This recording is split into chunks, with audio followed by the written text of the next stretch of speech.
माघ मास का महत्व। 16वां अध्याय। दत्तात्रेय जी बोले, हे राजन, प्रजापति ने बड़े बड़े पाप नष्ट करने के लिए प्रयाग की रचना की है। तीर्थराज प्रयाग का महात्म बड़ा ही पवित्र है। श्वेत और नील जल के संगम पर स्नान करने से प्राणी के महान पाप भी मात्र जल स्पर्श से नष्ट हो जाते हैं। गंगा जी का श्वेत जल, यमुना जी का नील जल और सरस्वती के श्वेत जल से बना यह संगम महान पुण्य देने वाला है।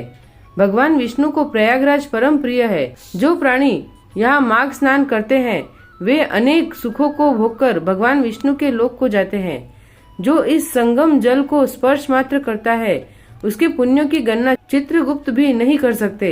100 वर्ष तक निराहार व्रत का फल केवल 3 दिन माघ मास में संगम में स्नान के बराबर होता है। माघ में नित्य स्नान का फल सूर्य ग्रहण के समय कुरुक्षेत्र में सहस्त्र तोला स्वर्ण दान के समान है। माघ में प्रयाग स्नान करने का फल सहस्त्रों राजसूर्य यज्ञों के फल से भी ज्यादा है। माघ मास में संसार भर के तीर्थ और सारी नदियां स्नान के लिए आती हैं। त्रिवेणी के जल में स्नान करने पर जन्म जन्मांतर के पाप नष्ट हो जाते हैं। गंगा जल का स्नान कुरुक्षेत्र के समान फल देने वाला है। काशी में गंगा स्नान उससे 100 गुना फल देता है। प्रयाग का स्नान काशी स्नान से 100 गुना अधिक फल देता है। उत्तर वाहिनी गंगा यमुना का संगम दर्शन मात्र से ही महाफल देता है एवं ब्रह्म हत्या जैसे पाप नष्ट हो जाते हैं। संगम स्नान करोड़ों जन्म के पापों को नष्ट करने वाला है।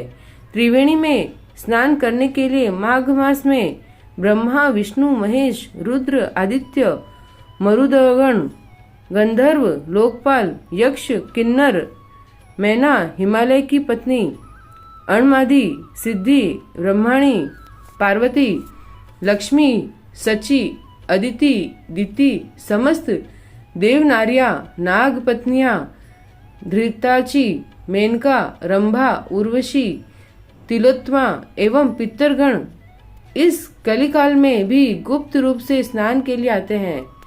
माघ मास में त्रिवेणी में 3 दिन स्नान का फल अश्वमेघ यज्ञ से कई गुना अधिक है।